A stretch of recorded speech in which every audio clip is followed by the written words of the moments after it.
Alright, reka mbasuhuze mbifurize kugira ibihe byiza nshuti bakunzi ba Ibendera TV. Nizere ko meze neza kandi mukomeje kugira icyumweru cyiza. Uyu munsi turi ku cyumweru tariki 28 z'ukwezi kwa gatandatu muri uyu mwaka w'ibihumbi 2026. Ndabasuje nitwa Umukada. Twinjiye makuru rero hagezwe kuri aya masaha n'amakuru hagiye kwitsa birumvikana mu bihugu bitandukanye, ariko ni munyemerere aya makuru tuya here muri izi ngingo z'ingenzi zikurikira. Ihuriro ry'ingabo zirwana ku ruhande rwa leta ya Kongo ni FARDC, ingabo z'u Burundi, abarwanyi ba Wazalendo ndetse n'abandi bafatanya bongeye kurasa ibisasu byinshi mu bice bituwe n'abaturage b'abanyamurenge muri Kivu y'Amajyepfo. Muri Repubulika Iharanira Demokarasi ya Kongo turarebera hamwe isomo abarwanyi ba Alliance Fleuve Congo 23 batanze kuri ibi bitero. Turaza kandi gusesengura impamvu zikomeye cyane, ni impamvu zikomeye zirimo gutuma Perezida Tshisekedi na Perezida Neva Ndayishimiye w'u Burundi barimo kwifuza akasi hejuru aka gace ka Minembwe. Turaza kurebera hamwe impamvu nyamukuru y'ibi ngibi. Masisi ibintu byongeye guhinduka, imirwano yongeye gukomera, butuvugana ni hasi hejuru hagati ya Alliance Fleuve Congo 23 n'ingabo zo ku ruhande rwa leta ya Kinshasa. Kayumba Nyamwasa yinjiye mu ntambara ya Repubulika Iharanira Demokarasi ya Kongo. Ese abasesenguzi ibi barabivugaho iki? Uyu yigeze kuba umugaba mukuru w'ingabo z'u Rwanda RDF. Igihugu cya Uganda ubu tuvugana hamaze gufungwa ibinyamakuru bigera kuri 3 bikomeye cyane muri iki gihugu cya Uganda. Ni impamvu zihe nyamukuru zitumye igihugu cya Uganda akifatira ku gahanga ibi bitangazamakuru bigera kuri 3? Ibi byose turabyinjiramo ku buryo burambuye. Igihugu Uganda binyuze mugaba mukuru w'ingabo z'iki gihugu Generali Muhozi Kainerugaba amaze gusezeranya ko yiteguye kwakira imfungwa z'abarwanyi ba Alliance Fleuve Congo 23. Ibi bije gute? Turabyinjiramo ku buryo burambuye. Hanyuma kandi muri iki gihugu cy'Ubugande umunyarwanda akurikiranweho gusambanya umwana no kumwica. Ni inkuru ikomeye cyane. Rero ndaje mu kanya gato tubyinjiremo ku buryo burambuye. Ndagusaba unkorere like, uraza kuba ugize neza. Niba ari bwo bwa mbere ugeze hano kandi unkorere subscribe, uraza kuba ukoze. Nitwa Umukada. Mu kanya gato reka ngaruke twinjira muri aya makuru ku buryo burambuye.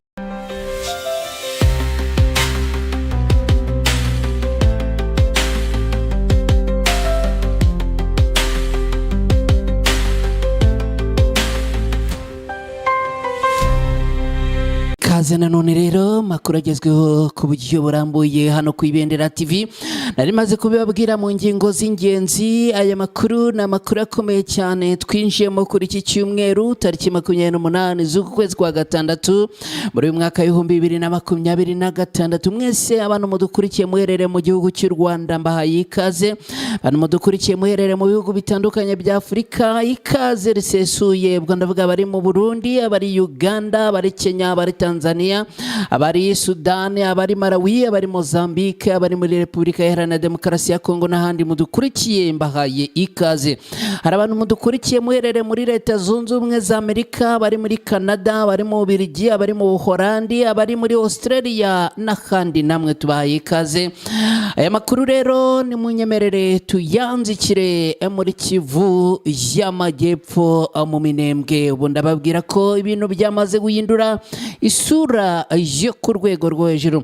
Indege zose zo ku ruhande rwa leta ya Kongo zagabye ibitero mu Minembwe ubu zahindutse uburere. Ihuriro ry'ingabo za FARDC z'u Burundi, Wazalendo na FDLR bongeye kurasa ibisasu mu bice bituwe n'abanyamurenge mu Minembwe. Kabivuga ko muri izi ndege hakoreshejwe muri ibi bitero hakoreshejwemo n'indege zitagira abapilote zizwi nka drone. Ihuriro ry'ingabo za Repubulika Iharanira Demokarasi ya Kongo FARDC rifatanyije n'ingabo z'u Burundi, imitwe ya Wazalendo ndetse n'abarwanyi ba FDLR bongeye kugaba igitero gikomeye cyane hifashishijwe ibisasu biremereye mu duce dutuwe n'abanyamurenge mu Minembwe. Ni igitero cyabaye ku mugoroba watambutse. Amakuru agera ku Ibendera TV aturuka habereye iki gitero aragaragaza ko ibi bisasu byarashwe ku manywa y'ihangu ku mugoroba watambutse bikagwa mu bice bya Rundu na Gitavi aha aturanye n'uruzi rwa Minembwe, bikongera guteza ubwoba n'impungenge mu baturage bamaze igihe bahangayikishijwe n'umutekano muke muri ibi bice. Amakuru aturuka ahangaha avuga ko muri izi ntwaro zakoreshejwe mu kugaba ibitero ahangaha hakoreshejwemo na drone zo mu bwoko bwa kamikaze. Amakuru akavuga ko ariko ngo izagabye ibitero ahangaha ngo zose zahindutse uburere kubera ko ngo nta n'imwe yigeze isubirayo. Amakuru avuga ko drone zigera kuri ebyiri zose zarashwe zigahindura uburere ni mu gihe zari zigabye ibitero mu bice bituwe n'abaturage ubwoko bw'abanyamurenge. Bikaba bivugwa ko ngo zaba zahanwe n'abarwanyi batwirwaneho. Mu gihe aya makuru arimo gutangazwa ntiharamenyekana umubare w'abakomerekeye muri iki gitero cyangwa se abahatakarije ubuzima. Gusa amakuru akavuga ko n'ubundi ari ibikorwa byari bifite imbaraga zikomeye cyane. Ibitero bikaba byari biri ku rwego rwo hejuru cyane. Ibi bitero bibaye nyuma y'iminsi mike ihuriro rigizwe na FARDC, ingabo z'u Burundi, abarwanyi ba Wazalendo na FDLR bavuzweho gutsindwa n'abarwanyi batwirwaneho, bavuga ko barwanirira abanyamurenge mu mirwano yabaye ku wa gatanu w'icyumweru gishize. Kuva icyo gihe rero abaturage baravuga ko iri huriro ryahinduye uburyo bw'imirwano rikaba rikomeje gukoresha drone n'ibisasu biremereye mu kurasa abaturage b'abasivile aha muri ibi bice. Kugeza ubu amakuru aturuka ahangaha aravuga ko ibi M23 ndetse na twirwaneho bongeye kubyamaganira ku rwego rwo hejuru. Ariko ubundi kubera iki mu by'ukuri abarwanyi bo ku ruhande rwa leta ya Kongo bayobowe na FARDC n'iri huriro ry'ingabo z'u Burundi na Wazalendo na FDLR, ni kubera iki ubundi harimo kwifuzwa Minembwe cyane, kubura hasi kubura hejuru? Umushakashatsi akaba n'umusesenguzi ku bibera mu burasirazuba bwa Repubulika Iharanira Demokarasi ya Kongo no mu karere k'ibiyaga bigari muri rusange, Dr. Alex Mvuka aravuga ko impamvu ubutegetsi bwa Repubulika Iharanira Demokarasi ya Kongo n'u Burundi bukomeje gushyira imbaraga nyinshi mu rugamba rwo gufata Minembwe idashingira gusa ku nyungu z'ubukungu cyangwa iza gisirikare, ko ahubwo ishingiye no ku busobanuro iki gice gifite ku rwego rwa politike n'amoko. Mu isesengura yashyize hagaragara, Dr. Mvuka ahakana ibivugwa ko Minembwe ari ahantu hafite kandi umutungo kamere udasanzwe cyangwa agaciro kihariye mu bikorwa bya gisirikare. Agira ati Minembwe nta nyungu ikomeye ifite yaba mu bucukuzi bw'amabuye y'agaciro cyangwa mu rwego rwa gisirikare, nta n'uburyo yavugwa nk'ikibangamiye Bujumbura, Kinshasa cyangwa ahandi. Uyu mushakashatsi avuga ko amakuru y'ubushakashatsi bwa kera agaragaza ko hari amabuye y'agaciro y'ingenzi ari ku musozi wa Bwengwe no hafi y'uruzi rwa Rwiko, uduce twombi tudaherereye muri Minembwe.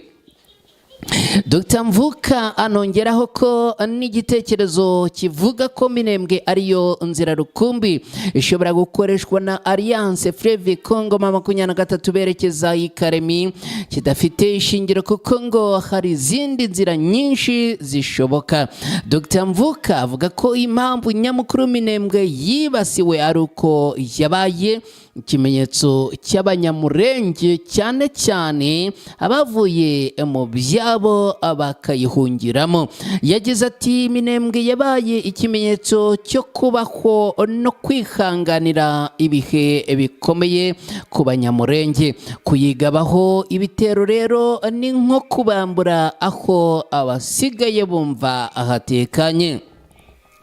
Uyu Dr Mvuka akomeza avuga ko mu mboni ze kwibasira Minembwe ari intego ya politike ni y'amoko kurusha kuba intego ya gisirikare, ndetse ko kurimbura Minembwe byafatwa nk'insinzi y'amoko kuruta insinzi yo ku rugamba. Mu isesengura rye Dr Mvuka anavuga ko amakimbirane yo mu burasirazuba bwa Repubulika Iharanira Demokarasi ya Kongo ngo ari intambara y'akarere, akavuga rero ko ikwiriye kureberwa nk'intambara hagati ya Alliance Fleuve Congo M23 na leta ya Kinshasa ndetse n'ibindi bihugu, kubera yuko ngo iyi ntambara ni y'akarere kose muri rusange. Avuga kandi ko ubufatanye hagati ya Perezida Tshisekedi na Evariste Ndayishimiye mu bikorwa igamije Minembwe mu mboni ze ngo abushingiye cyane ku nyungu za politiki n'amoko kurusha ku mpamvu z'umutekano. Agaragaza ko kuri Perezida Tshisekedi gukaza ibitero kuri Minembwe bishobora kumufasha gukomeza gushyigikirwa imbere mu gihugu, mu gihe kuri Perezida Evariste Ndayishimiye gukomeza amakimbirane ashingiye ku moko bishobora gufasha gushimangira ubumwe bwa politiki muri CNDD-FDD no gukomeza guhangana n'u Rwanda. Ibintu bikaba rero bikomeje gufata intera yo ku rwego rwo hejuru. Muri teritwari ya Masisi ni muri Kivu y'Amajyaruguru muri Repubulika Iharanira Demokarasi ya Kongo, ibintu bikomeje gufata intera yo ku rwego rwo hejuru. Hakomeje kubera imirwano ikomeye, abarwanyi ba Alliance Fleuve Congo M23 nabo ku ruhande rwa leta ya Kongo bagizwe na Wazalendo bongeye gukomagurana. Ubu tuvugana imirwano yongeye kubura mu bice bitandukanye by'intara Kivu y'Amajyaruguru, aho abarwanyi ba Alliance Fleuve Congo M23 bongeye guhangana n'abarwanyi bo ku ruhande rwa leta ya Kinshasa mu bice bitandukanye byo muri teritwari ya Masisi. Nk'uko Alliance Fleuve Congo ibitangaza ngo imirwano yongeye kubura, akaba ari imirwano kandi ikomeje gufata intera yo ku rwego rwo hejuru, aho abarwanyi bo ku ruhande rwa leta ya Kinshasa bagabye ibitero bikomeye muri ibi bice bya Masisi, bagambiriye kuhirukana abarwanyi ba Alliance Fleuve Congo M23. Amakuru avuga ko abarwanyi ba Wazalendo bagabye ibitero bikomeye cyane ku birindiro bya Alliance Fleuve Congo M23 byari biri muri aka gace. Amakuru akavuga kandi ko imirwano irimo kubera mu bice bitandukanye, harimo agace ka Ruki, Gasenyi, Nyakigano, Ocayi na Gasake. Hakaba hakomeje kubera imirwano ikomeye cyane. Kugeza ubu rero ibintu bikaba byongeye gufata intera yo ku rwego rwo hejuru ahangaha muri teritwari ya Masisi. Nshuti bakunzi ba Ibendera TV mudukurikiye muri aya makuru, ni munyemerere nongere mbabwire ko turi muri aya makuru yo ku Ibendera TV agezweho kuri aya masaha. Niba wamaze kugera hano nyemerere unkorere like, uraza kuba ugize neza. Niba ari bwo bwa mbere ugeze hano kandi unkorere subscribe, uraza kuba ukoze cyane. Kuba Kayumba Nyamwasa yinjiye mu ntambara ya Repubulika Iharanira Demokarasi ya Kongo bivuze iki? Abasesenguzi bajya ahagaragara barasesengura. Izina Kayumba Nyamwasa wigeze kuba umugaba mukuru w'ingabo z'u Rwanda yongeye kugaruka mu mugambi wo guhungabanya umutekano, bivuga yuko ari u Rwanda nyuma yo kwiyunga ku ihuriro ry'ingabo z'u Rwanda ku ruhande rwa leta ya Kongo Kinshasa ririmo FDLR bahuje umugambi nk'uko iyi nkuru ibivuga.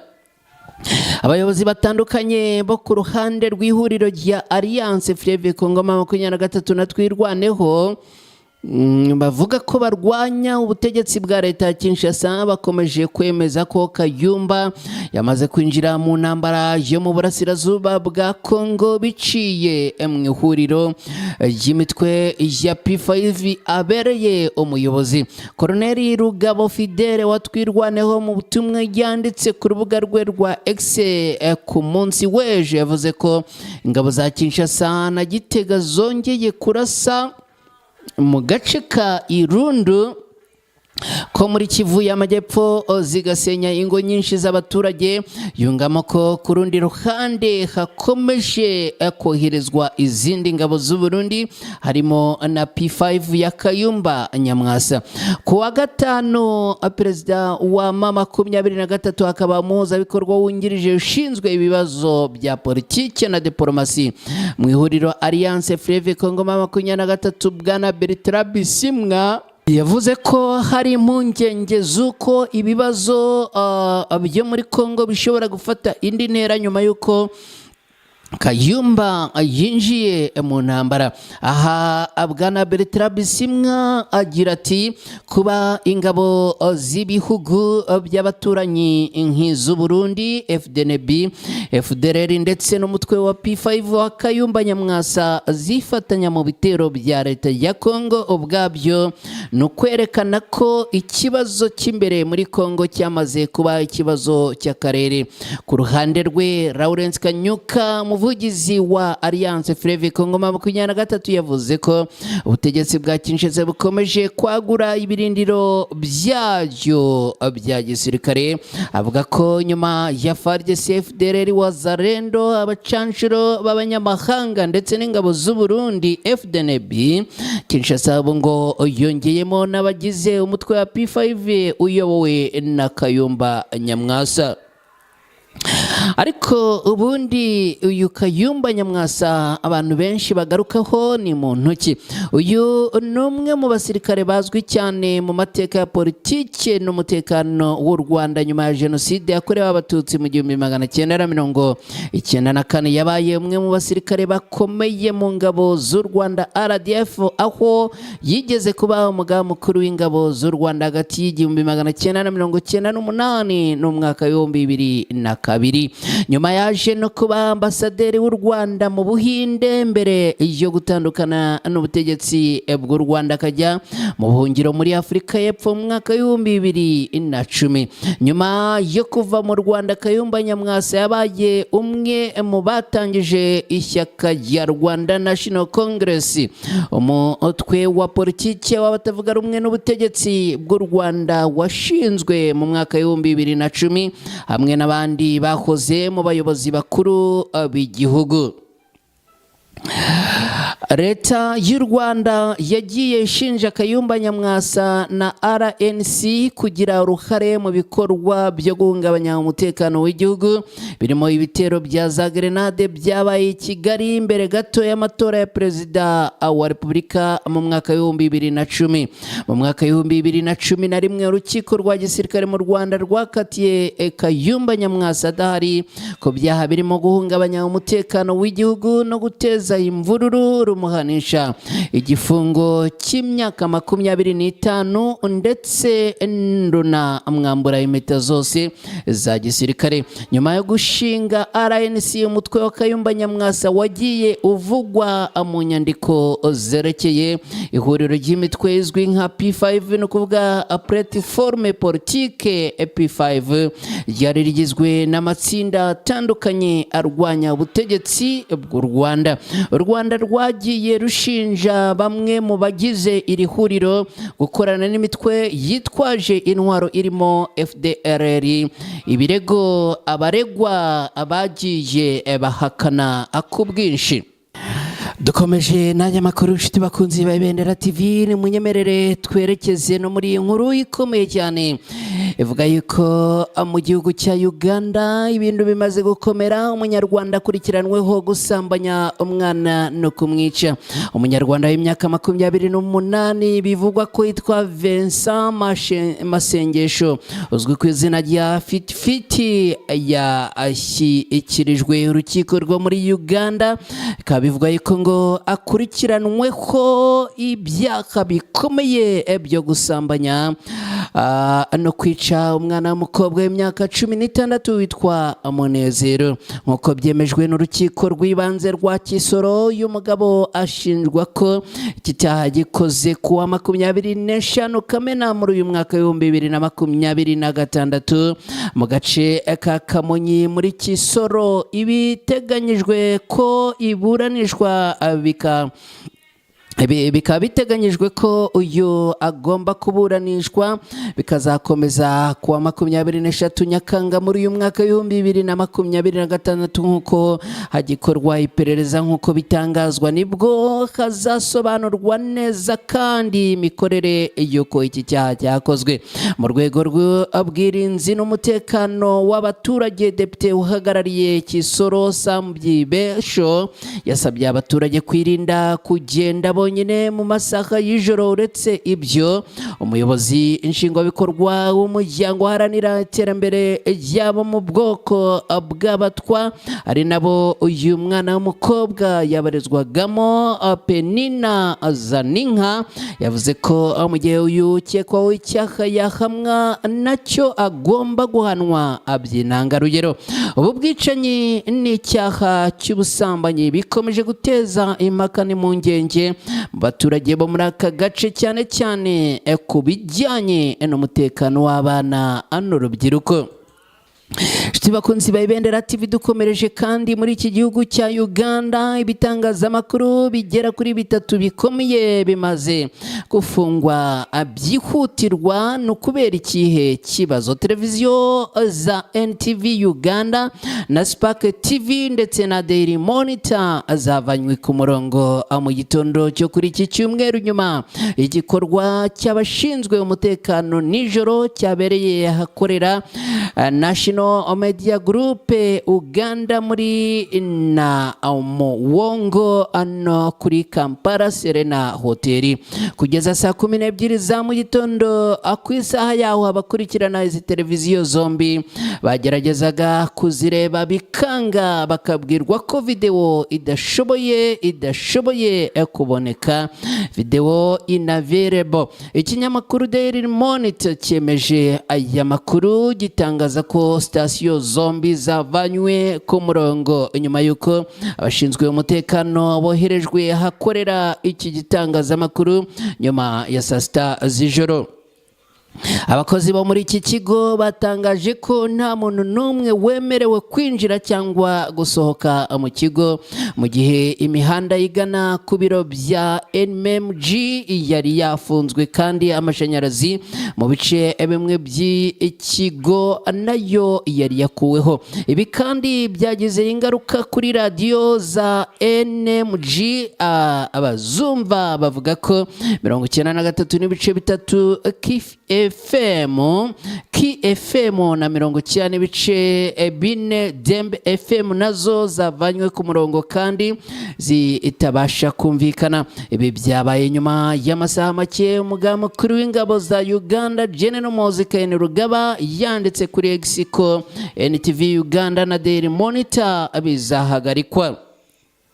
NTV na Daily Monitor birahagarikwa guhera uyu munsi. N'amagambo General Muhoozi inyuma gato ya saa 7 za mu gitondo yatangaje. Mu butumwa yakurikijeho yanditse ati NTV na Monitor ntibizongera gufungura nta ruhushya rwanjye. Yavuze kandi ko Perezida Museveni yemeje iki cyemezo agira ati muzehe yemeye gahunda yanjye yo gufunga NTV na Monitor. abasesenguzi hirya no hino rero bakaba bongeye kuvuga yuko ibi bishobora kuba byatanga isura mbi ku gihugu cya Uganda niba ibi bikomeje kuba bikaba ngo byaba ari uguhonyora uburenganzira bw'itangazamakuru muri iki gihugu. Mu gihe tuvuga aya makuru kandi nimunyemerere tunagaruke kuri iyi nkuru nayo igaruka kuri General Muhoozi Kainerugaba. Uyu akaba yamaze kwemeza ko ngo yiteguye kwakira imfungwa za Alliance Fleuve Congo 23. Umugaba mukuru w'ingabo za Uganda General Muhoozi Kainerugaba yavuze ko yiteguye kwakira imfungwa z'intambara za 23 zigera ku bihumbi 4. Ku rubuga rwa X, General Muhoozi yavuze ko yiteguye kwakira abo yita abavandimwe, aho yagize ati niteguye kwakira imfungwa z'intambara ibihumbi 4 zivuye mu bavandimwe bacu ba 23 bose n'abanyekongo bari kuba abarishwe bose. General Muhoozi Kainerugaba aravuga ibi mu gihe Uganda ishinjwa ko nayo ifasha 23 ibi nyamara ariko Uganda ikabihakana yivuye inyuma. Kugeza ubu rero ibintu bikaba byongeye gufata indi sura yo ku rwego rwo hejuru. Ubu tuvugana Tanzania yo yahagaritse cyangwa se yabujije ibiterane bya politike bikorwa abikorewe mu ruhame. Leta ya Tanzania ikaba yabujije ko inama ibiterane cyangwa se amahuriro mu gihugu cyose byahagaritswe kugeza igihe hazatangirwa amabwiriza mashya, aho yashimangiye ko bikenewe mu bukangurambaga bw'umutekano w'igihugu. Guverinoma ivuga ko yabonye ko hari ibintu bibangamiye umutekano nk'abantu bivugwa ko bafatanywe intwaro abarimo gutegura ibikorwa by'ubugizi bwa nabi, nk'uko iyi nkuru dukesha BBC bivuga. Ni icyemezo ariko cyamaganwe n'imitwe ya politike itavuga rumwe na leta y'iki gihugu, ivuga ko guhagarika ibiterane bya politike binyuranije n'amategeko. Ishyaka Acte Wazalendo, rimwe mu mashyaka atavuga rumwe n'ubutegetsi bw'iki gihugu, batangaje ko bazitabaza urukiko abasaba ko iki cyemezo giteshwa agaciro. Ibi bije mu gihe bivugwa ko hari imyigaragambyo yari iteganijwe yo gusaba ko habaye impinduka za demokarasi no kwibuka bishwe mu guhosha imyigaragambyo yakurikiye amatora y'umwaka ushize muri iki gihugu. Iki cyemezo cyo kubuza ibiterane bya politike bibaye nko kwisubiraho nyuma y'impinduka zazanywe na Perezida Samia Suluhu Hassan mu mwaka wa 2023, aho yari yavanyeho icyemezo nk'iki cyari kimaze imyaka 6 kibuza ibiterane bya politike cyari cyarafashwe na Perezida John Pombe Magufuli. Nshuti bakunzi ba Ibendera TV mudukurikiye muri aya makuru rero nimunyemerere tuyerekeze ku musozo. Mwakoze cyane mwese kubana natwe, niba abanye natwe unyemerere unkorere like, ntuze kugenda udakoze like muri aya makuru. Niba ariko aribwo bwa mbere ugeze hano ku Ibendera TV na ntuze kugenda udakoze subscribe, uraza kuba ukoze cyane nubikora. Njye nitwa Umukada, mugire icyumweru cyiza. Gahunda za Ibendera TV nazo zirakomeza.